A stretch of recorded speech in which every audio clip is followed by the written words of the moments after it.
Film की opening line ही है जिसमें वो साकिब सलीम जो एक्टर है बहुत उत्तेजना के साथ, बहुत नाराज़गी के साथ घर लौटता है और सीधे जाकर अपने पिता को कन्फ्रंट करता है और चिल्ला चिल्ला के बोलता है, छक्का नहीं हूं मैं, होमोसेक्सुअल हूं। इतना फर्क जानता है ना तू? बाबा प्रोफेसर है ना, छक्का होना गलत है ना होमोसेक्सुअल होना। जो कॉम्प्लेक्सिटी के साथ में वो कैरेक्टर को दिखाया गया है, ये एक बहुत बड़ा पहला कदम था क्वियर सिनेमा में, हिंदी सिनेमा में।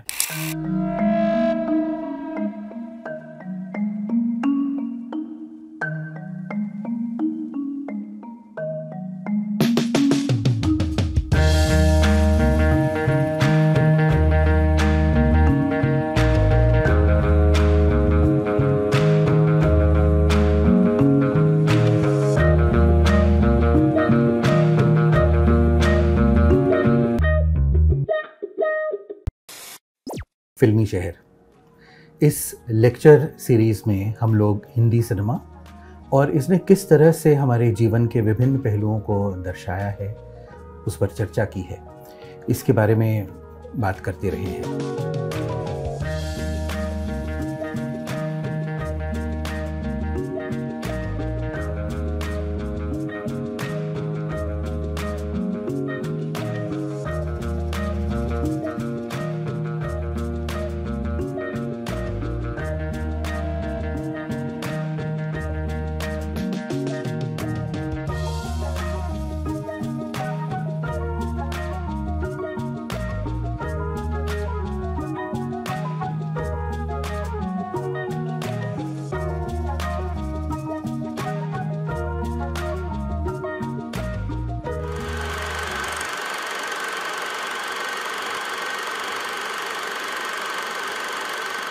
1996 की फिल्म फायर, जो कि दीपा मेहता ने बनाई, ये एक बहुत ही महत्वपूर्ण फिल्म रही है हिंदुस्तान की हिस्ट्री में। हिंदुस्तानी सिनेमा की हिस्ट्री ही नहीं कह रहा हूँ मैं, आई थिंक इंडियन हिस्ट्री में एक बहुत ही महत्वपूर्ण फिल्म रही है।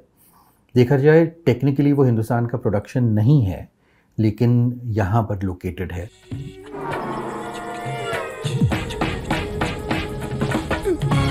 Tandoori roti is ready. Number 22 ready. Agra is not only famous for the Taj Mahal, it's also very famous for the lunatic asylum. Maybe that's where you'll end up. दो महिलाएं जो कि एक ही घर में देवरानी जेठानी हैं, शबाना आज़मी और नंदिता दास। और ये कहानी दिल्ली के एक अपार्टमेंट में एक डीडीए के फ्लैट में लोकेटेड है, जिसमें दोनों महिलाओं के जो पति हैं वो उनमें इंटरेस्टेड नहीं हैं। शबाना आज़मी के पति कुलभूषण खरबंदा, उन्होंने धार्मिक दीक्षा ले ली है और वो अपने धार्मिक गुरु की सलाह पर ब्रह्मचर्य का व्रत ले लेते हैं। जो दूसरे छोटे भाई हैं जावेद जाफरी, उनका अपनी पत्नी में कोई इंटरेस्ट नहीं है क्योंकि उनका दूसरी औरत के साथ अफेयर चल रहा है। अब इस सिचुएशन में ये दोनों महिलाएं देवरानी जेठानी एक दूसरे के करीब आती हैं। कोई पंख के पीछे छुप कर नहीं, उसमें सखी भाव नहीं है, इसमें क्लियरली इन दोनों में फिजिकल इंटिमेसी होती है। Did we do anything wrong? What I saw in the bedroom is a sin in the eyes of God and man. There's no word in our language that can describe what we are, how we feel for each other. Is that Sita's fault? All these new ideas in your head? I desire Sita. I desire her warmth, her compassion. I desire to live again. इस film को लेकर बहुत ज़्यादा बवाल हुआ था, बहुत ज़्यादा प्रोटेस्ट हुआ था, जो कि स्वाभाविक था मिड 90s लेट 90s में। और काफ़ी कुछ इसमें कहा गया कि नेताओं ने, जिनमें बहुत सारी महिलाएं शामिल थी, ने कहा कि अगर महिलाएं अपनी सेक्सुअल शारीरिक जो एक नीड है वो आपस में ही निभा लेंगी तो एक जो शादी का इंस्टीट्यूशन है वो टूट जाएगा, वो बिखर जाएगा, बच्चे होने बंद हो जाएंगे एक फिल्म के चलते। सिनेमा घर तोड़े गए, पोस्टर जलाए गए, फिल्म रोक दी गई, कोर्ट में केस गया। जो लोग प्रोटेस्ट कर रहे हैं, क्या वो ये कह रहे हैं कि हाँ ये संभव है कि दो पुरुष आपस में या दो स्त्री आपस में प्रेम कर सकते हैं और सेक्स कर सकते हैं और इससे हमें बहुत डर लगता है? फिर आप समाज की बात करेंगे, आप फैमिली की बात करेंगे, और एक तरीके से ये आपके शरीर को, आपकी आइडेंटिटी को और आपके जीवन को कंट्रोल करने का जो एक सिस्टम रहा है वो हिल जाता है, जैसे इंद्र के सिंहासन की तरह। मेनका नाचने लगती है तो इंद्र का सिंहासन डोल जाता है। तो इस तरह की कोई छोटी बात होती है तो लोग घबरा जाते हैं, उनको नहीं पता चलता और वो एक पॉलिटिकल मोमेंट हो जाता है।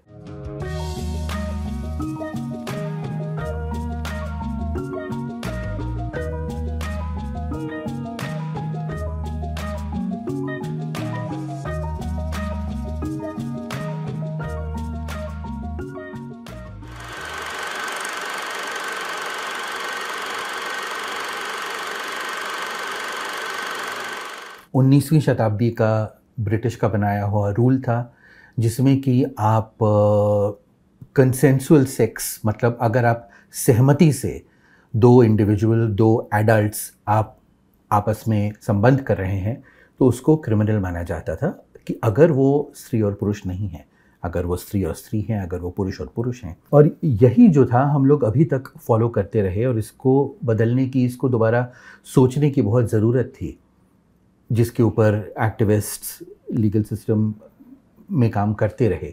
तो एक बार फिर 2009 में दिल्ली हाई कोर्ट ने सेक्शन 377 को रीड डाउन किया और consensual sex between adults of any gender उसको डीक्रिमिनलाइज कर दिया। तो मतलब आप स्त्री हों या पुरुष हों, लेकिन अगर एक दूसरे की सहमति के साथ आप आपस में सेक्स करना चाहें तो वो अब अपराध नहीं है। 2013 में सुप्रीम कोर्ट ने इसको रोक दिया और 2018 में वो केस चलता रहा और सुप्रीम कोर्ट ने फाइनली जो है वो डीक्रिमिनलाइजेशन जो था उसको अपहोल्ड किया। और इससे जो है समाज में और सिनेमा में बहुत फ़र्क पड़ा। तो वो जो एक ईज़ आई परफॉर्म करने की, देखने की, फिल्म करने की और किस करने की, उसका ये बहुत बड़ा कारण है।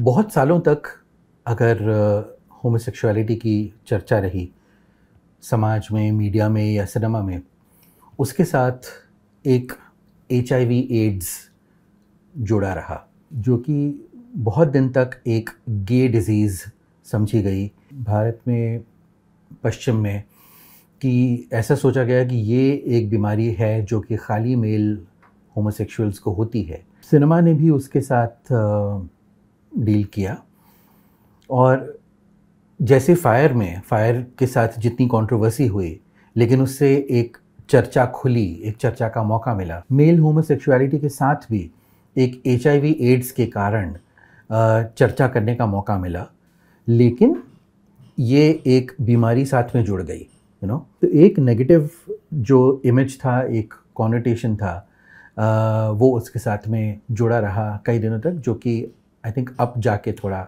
अलग हुआ है। एक फिल्म 2004 की, ऑनर की फिल्म माय ब्रदर निखिल, बहुत ही अच्छी फिल्म रही और HIV एड्स को लेकर हो या फिर सेक्सुअलिटी को लेकर उसने जिस तरह से इस सब्जेक्ट को डील किया, बहुत खूबसूरत और बहुत इम्पॉर्टेंट, बहुत एक सेंसिटिव फिल्म रही।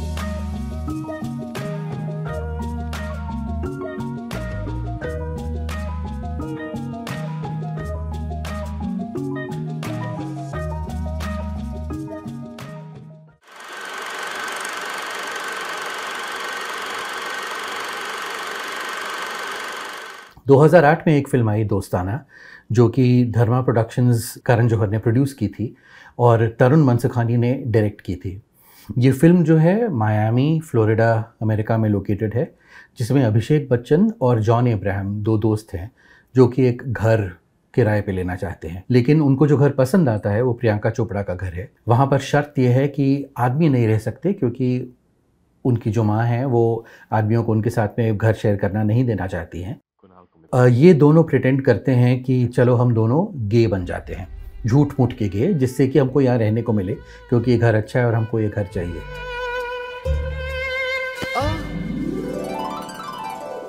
क्या किया यहाँ पर फिल्म मेकर ने कि यहाँ पर जो एक दो गे लोगों का एक थ्रेट परसेप्शन था कि ये आपको नुकसान पहुंचा सकते हैं, ये क्रिमिनल हो सकते हैं या ये बुरा बर्ताव कर सकते हैं, उन्होंने बिल्कुल इन्वर्ट कर दिया, उसको उल्टा कर दिया कि ये दो गे आदमी हैं और इनके रहने से ये औरत यहाँ पर सेफ रहेगी।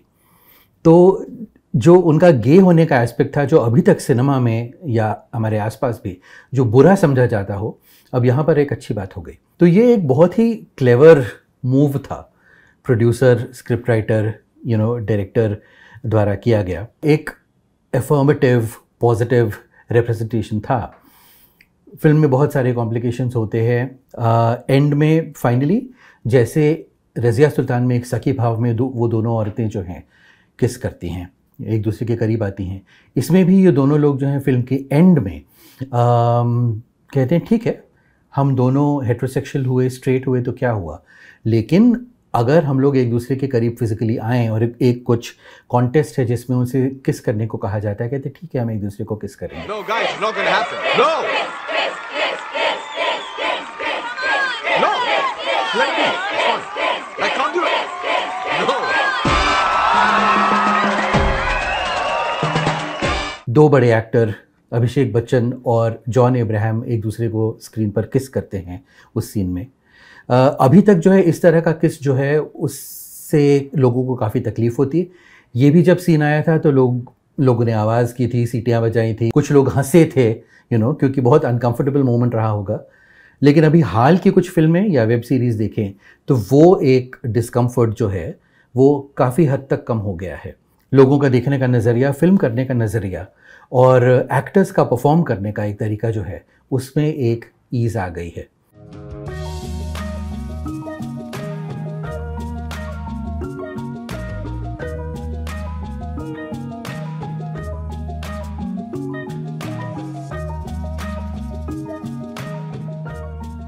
कुछ साल बाद 2013 में फिर से करण जौहर की फिल्म अजीब दास्तां है ये, जो कि बॉम्बे टॉकीज़ एक एंथोलॉजी फिल्म का पहला हिस्सा थी। मेरे लिए ये बहुत ही महत्वपूर्ण फिल्म है क्योंकि हंसी मजाक एक तरफ, आर्केटाइप स्टीरियोटाइप के साथ खेलना एक तरफ, लेकिन यहाँ पर पहली बार जो है जो एक गे कैरेक्टर है उसको नाराज़ होने का हक है, उसको नाराज़ होने का चांस मिलता है। फिल्म की ओपनिंग लाइन ही है जिसमें वो साकिब सलीम जो एक्टर है बहुत उत्तेजना के साथ, बहुत नाराज़गी के साथ घर लौटता है और सीधे जाकर अपने पिता को कन्फ्रंट करता है और चिल्ला चिल्ला के बोलता है, छक्का नहीं हूं मैं, होमोसेक्सुअल हूं। इतना फर्क जानता है ना तू, बाबा प्रोफेसर है। ना छक्का होना गलत है, ना होमोसेक्सुअल होना। तो फिल्म शुरू ही होती है इस नोट पर। और ये देखिए एक मेन स्ट्रीम बॉलीवुड फिल्म है जो कि थिएटर में दिखाई गई और उसकी ओपनिंग लाइन है कि मैं गे हूँ, मैं छक्का नहीं हूँ, मैं होमोसेक्सुअल हूँ। अगर आप एक स्टीरियोटाइप लेकर अभी तक चलते रहे हैं, ये फिल्म जो है उसको तोड़ती है। उनकी सारी विडंबना, उनकी सारी समस्याओं को लेकर ये फिल्म फाइनली जो है हंसी मजाक के जोन से बाहर आके एक कॉम्प्लिकेटेड शॉर्ट फिल्म प्रेजेंट करती है। साकिब सलीम जो कैरेक्टर है फिल्म की ओपनिंग में अपनी पूरी नाराज़गी, अपनी पूरी फ्रस्ट्रेशन, अपनी पूरी विडंबना आपके सामने रख देता है। घर छोड़ के चला जाता है और उसका अपनी बॉस रानी मुखर्जी के हस्बैंड की तरफ एक अट्रैक्शन है और उसको ऐसा लगता है कि शायद उसका हस्बैंड भी उसकी तरफ अट्रैक्टेड हो। मैं आया दिलजीत से।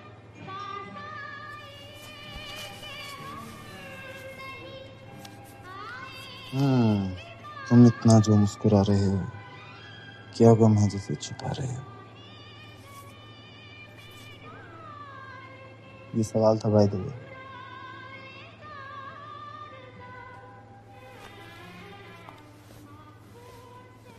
और उन दोनों के बीच में जो एक सेक्सुअल टेंशन है वो पूरी तरह से निकल कर आ जाता है। और ये जो फिल्म है मेरे लिए बहुत ही ज़्यादा ज़रूरी रही है, जैसा मैंने कहा, क्योंकि वो विक्टिम नहीं है, वो किसी को थ्रेटन नहीं कर रहा है, मतलब कि वो आगे आपको गलत तरीके से छू देगा या ये विलन होगा। वो एक कैरेक्टर है जो कि मेस्ड अप है, वो उसकी लाइफ में बहुत कुछ हो रहा है इस वक्त, जो कि फिल्म उसके साथ डील करती है। वो साइड कैरेक्टर नहीं है, वो लीड कैरेक्टर है यहाँ पर, और ये एक्सप्रेस करता है वो नाराज़ है, वो एफेमिनेट नहीं है, जनानी तरह से नहीं पेश आता है। और फिल्म की ओपनिंग लाइन में होमोसेक्सुअल और गे वर्ड जो है पूरी तरह से यूज़ होता है उसमें। इस फिल्म की जो आलोचना हुई थी उसमें ये कहा गया था कि आप जो होमोसेक्सुअल कैरेक्टर है ये वायलेंट है, फादर को धक्का देता है और किसी दूसरे की शादी तोड़ देता है, जाकर अपने लवर को ओपनली उसकी वर्क स्पेस में किस करता है, तो ये एक नेगेटिव पोर्ट्रेल हुआ। लेकिन कहानी है ना ये, तो अगर होमोसेक्सुअल कैरेक्टर है तो क्या वो ज़रूरी है कि वो बेचारा बना रहे या विलन बना रहे या आपको किसी तरह से थ्रेटन करता रहे? जो कॉम्प्लेक्सिटी के साथ में वो कैरेक्टर को दिखाया गया है, ये एक बहुत बड़ा पहला कदम था क्वियर सिनेमा में, हिंदी सिनेमा में।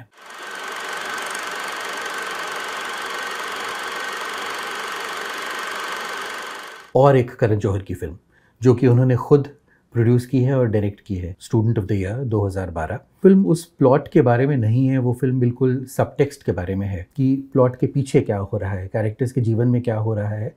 और जैसा मैंने कहा कि वो एक मेल बॉन्डिंग ब्रोमांस था जिसमें आलिया भट्ट जो लव इंटरेस्ट है, वो प्लॉट के लिए ज़रूरी है, लेकिन जो स्टोरी है, जो दो मेन हीरो हैं, वो वरुण धवन हुए या सिद्धार्थ मल्होत्रा हुए, उनसे हटकर जो दो और कैरेक्टर्स हैं वो है ऋषि कपूर और कायोज ईरानी।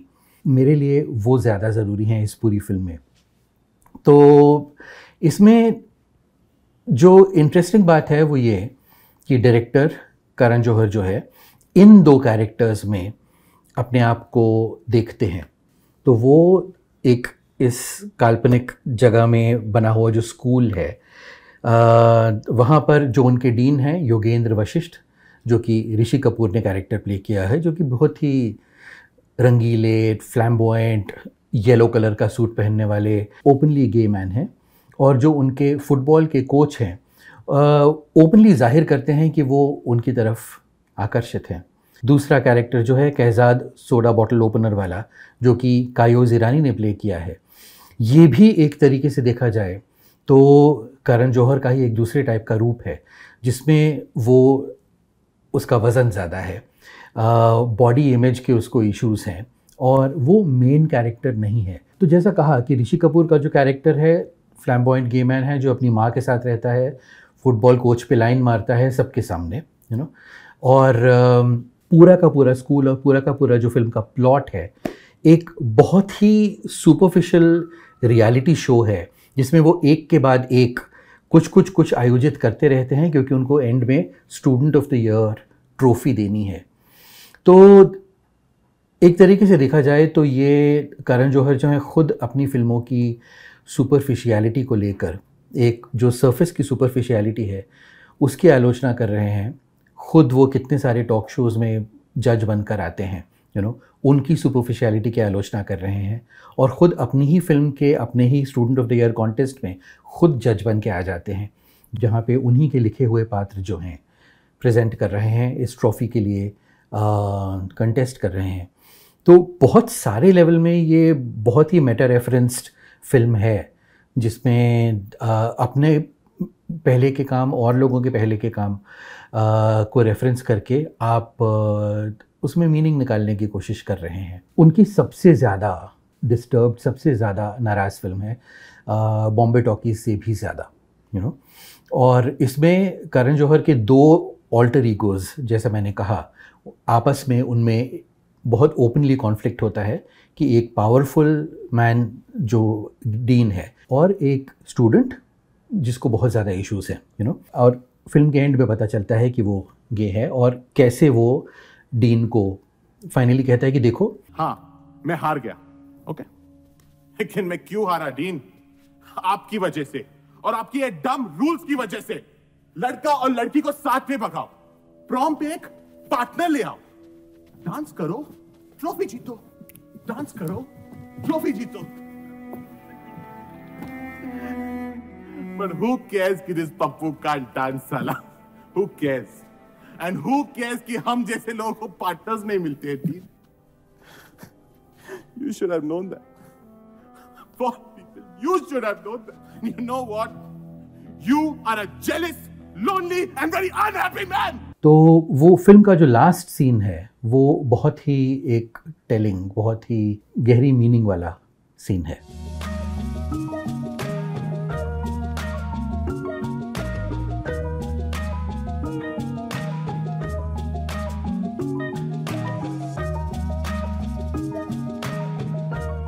सो ये जो एक आर्केटाइप्स हैं, ये अलग अलग तरीके के लोगों के, बहुत विविध तरीके के लोगों के प्रतीक बन जाते हैं, उनके आर्केटाइप्स बन जाते हैं समाज में, हमारे जीवन में और सिनेमा में, मीडिया में।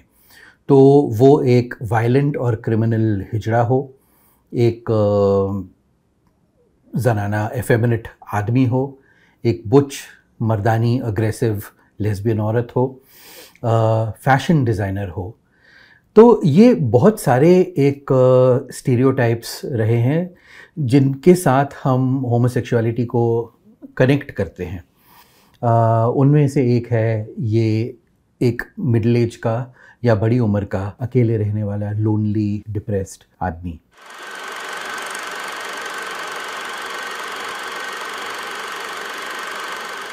2015 में हंसल मेहता की अलीगढ़ आई और ये एक बहुत ही महत्वपूर्ण फिल्म रही है क्वियर कैरेक्टर्स को और सेक्सुअलिटी को डिस्कस करने के लिए और मेन स्ट्रीम में लाने के लिए। ये एक real life character, real life incident पर बेस्ड है, जिसमें प्रोफेसर रामचंद्र सिरस, जो कि अलीगढ़ मुस्लिम यूनिवर्सिटी में प्रोफेसर थे, तो उनको मेन कैरेक्टर रखते हुए ये फिल्म बनाई गई।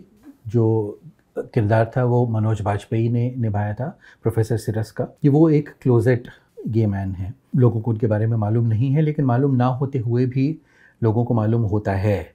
तो उस एक प्रॉब्लम को लेके सोसाइटी में अकेले रहते हुए और फिर रोज़ रोज़ एक अपनी लोनलीनेस को लेके और एक ब्लैकमेल की थ्रेट को लेके आप कैसे जीते हैं, ख़ासकर एक आदमी जो कि अपने लेट 50s में हो, रिटायर होने वाला हो, और कैसे एक इंसिडेंट को लेकर उनका वीडियो बनाकर उनको ब्लैकमेल करके यूनिवर्सिटी से निकाल दिया जाता है और एंड में वो सुसाइड कर लेते हैं। मेरी उम्र में अक्सर लोग अकेलापन महसूस करते हैं।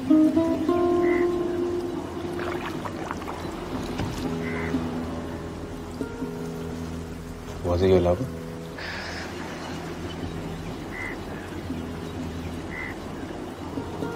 तुम लोग ये शब्द के पीछे क्यों पड़े जाते हो?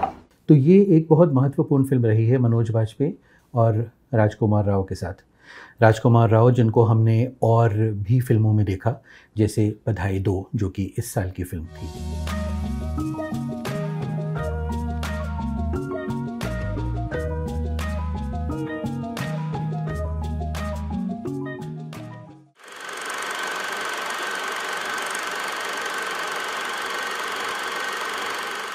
पिछले 5 सालों में ऐसी कई फिल्में आई। एक लड़की को देखा तो ऐसा लगा, शैली चोपड़ाधार 2019 में, शुभ मंगल ज़्यादा सावधान हितेश केवलिया 2020 में। ये फिल्में आप लोग देख सकते हैं OTT पर। चंडीगढ़ करे आशिकी 2021 में, जो कि एक मैस्कुलिनिटी, जेंडर और ट्रांसजेंडर कैरेक्टर्स को लेकर एक बहुत ही सिग्निफिकेंट फिल्म रही है, जिसमें कि उत्तर भारत में चंडीगढ़ में एक macho body builder Ayushmann Khurrana, उसको एक लड़की से प्यार हो जाता है और फिर थोड़ी देर बाद उसको पता चलता है कि वो एक्चुअली ट्रांस वुमन है, और फिर इस पूरी बात को लेकर उसको ये समझना कि ट्रांस होना क्या होता है। मुझे लग रहा था कि मैं हमेशा अकेली रहूंगी।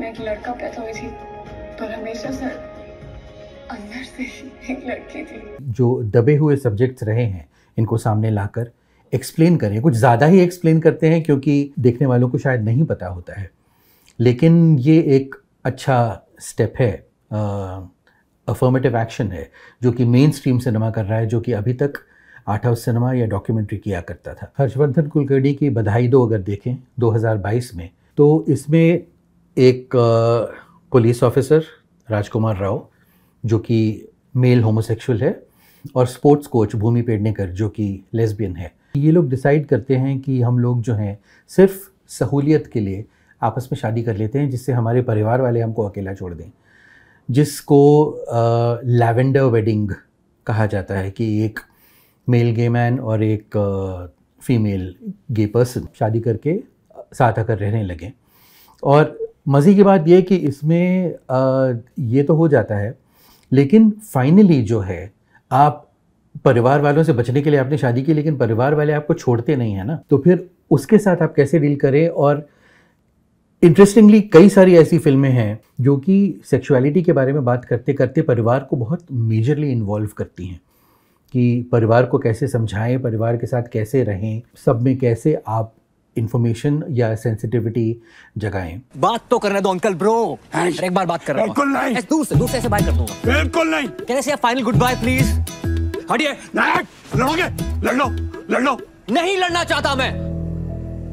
आपको शायद पता नहीं होगा, हम रोज लड़ाइयां लड़ते हैं जिंदगी में, लेकिन जो लड़ाई फैमिली और परिवार के साथ होती है ना, वो सबसे बड़ी और खतरनाक होती है। इसकी आलोचना ये हो सकती है कि आप लोगों को वापस जो है एक वो हेटेरोनॉर्मेटिव दुनिया में वापस आप सम्मिलित होने की तरफ एनकरेज कर रहे हैं। जैसे कि आप दोस्ताना में भी देखें कि वो घर में घुसने से पहले उससे जो उसकी माँ है किरण खेर, एक वो चावल का लोटा गिराने को कहती हैं, जो जैसा कि एक शादी में नॉर्मली होता है, हिंदू शादी में।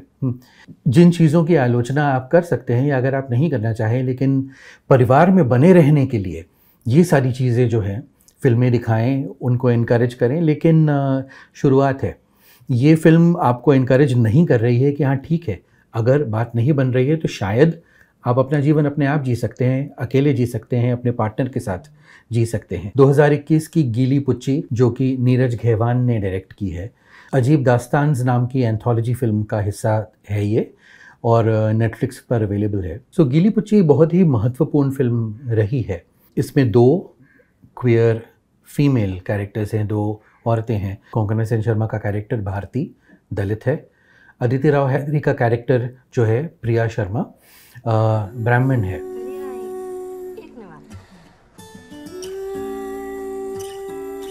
और कैसे इन दोनों के रिश्ते में जात का क्या रोल है, क्लास का क्या रोल है, ये एक बहुत इम्पॉर्टेंट सवाल आ जाता है। कैसे प्रिया शर्मा का जो कैरेक्टर है वो कुछ ना कुछ करके भारती को यूज़ करता है, फ़ायदा उठाता है। फैमिली से ना नहीं बोल सकती वो, तो अच्छी बहू बनना उसके लिए ज़रूरी है। फैमिली जब बच्चा होने का प्रेशर करती है तो वो उसको ना नहीं कर सकती है। ये फिल्म एक बहुत ही सेंसिटिव तरीके से इन दोनों कैरेक्टर्स को दिखाती है। आप अगर सेक्सुअलिटी की, क्वियरनेस की बात कर रहे हैं तो बहुत ज़रूरी है कि आप साथ में आप जेंडर की बात करें, आपको फेमिनिज्म की बात करना बहुत ज़रूरी है, आपको कास्ट की बात करना बहुत ज़रूरी है, क्योंकि ये सारी चीज़ें जो हैं आपस में इस तरह से मिली हुई हैं कि आप उनको आइसोलेशन में डिस्कस नहीं कर सकते। आप नहीं कह सकते कि मैं खाली क्वेयर एलिमेंट की बात करूँगा या करूँगी, ये सब बाकी चीज़ें जो हैं उनके बारे में बात करना ज़रूरी है। देखो, तुम्हें अपनी सच को मान लेना होगा, तभी खुश रह पाओगी। मैंने अपनी सच को मान लिया है। आधा सच तो तुम समझ ही गए हो।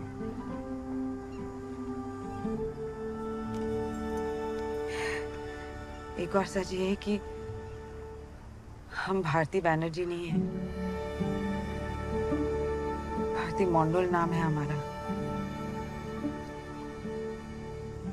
दलित है, माँ दादी दाई का काम करते हैं आसनसोल। और यहाँ पर और एक जो अच्छी बात है कि लोग जो हैं वो लोगों की तरह दिखाए गए हैं, तो ये नहीं है कि अच्छा चलो क्वेयर कैरेक्टर्स है तो अफर्मेटिव एक्शन ज़रूरी है, तो इसमें एक पॉजिटिव मैसेज या पॉजिटिव एंडिंग होना चाहिए ना, या फिर वो ट्रोप की अच्छा चलो इनका मजाक उड़ाते हैं, या इनको विलन बना देते हैं। एक और ज़रूरी बात कि ये जो प्रोडक्शन है धर्मा प्रोडक्शन का है, फिर करण जौहर के घर से निकला है, तो बहुत ही महत्वपूर्ण, बहुत इम्पॉर्टेंट काम होता रहा है। ख़ासकर पिछले 10-15 सालों में, पहले सिनेमा में, आजकल OTT प्लेटफॉर्म्स पर। हाल में अगर आप देखें तो ऐसे कई शोज़ आ रहे हैं जिसमें क्वेयर कैरेक्टर्स और उनके जीवन से जुड़े बहुत इम्पॉर्टेंट सवाल प्लॉट का मेजर पॉइंट होते हैं और इस पूरी चर्चा को आगे बढ़ाते हैं कि वो अजीब दास्तान हो या फिर फेम गेम हो या फिर मेड इन हेवन हो, यू नो।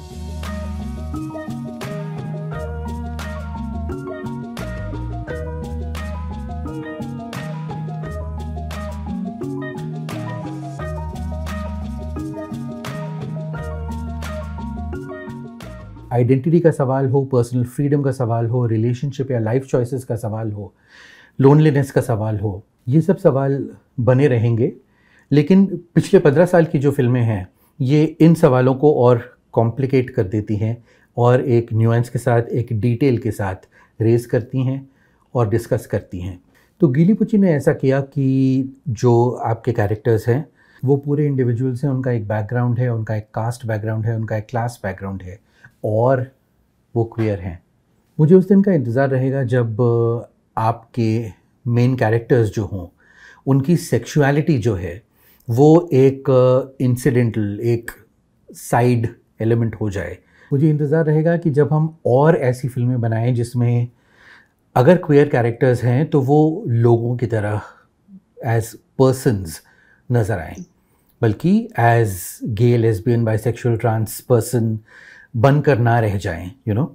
और उस फिल्म का पूरा पर्पस जो है, यू नो, उनकी प्रॉब्लम सॉल्व करने में या फिर उनकी तरफ सहानुभूति दिखाने में या फिर उनको कम्प्लीटली विलेनाइज करने में, फिल्म का पूरा फोकस उसमें ना रहे, लोग रहें, वो और ज़्यादा एक मुख्य धारा में आए, मेन स्ट्रीम में आए, नॉर्मलाइज हो जाए। आने वाले सालों में क्या होगा क्वेयर कैरेक्टर्स को लेके, क्वेयर सिनेमा को लेके, ये देखने के लिए मैं एक्साइटेड हूँ, ऑप्टिमिस्टिक हूँ।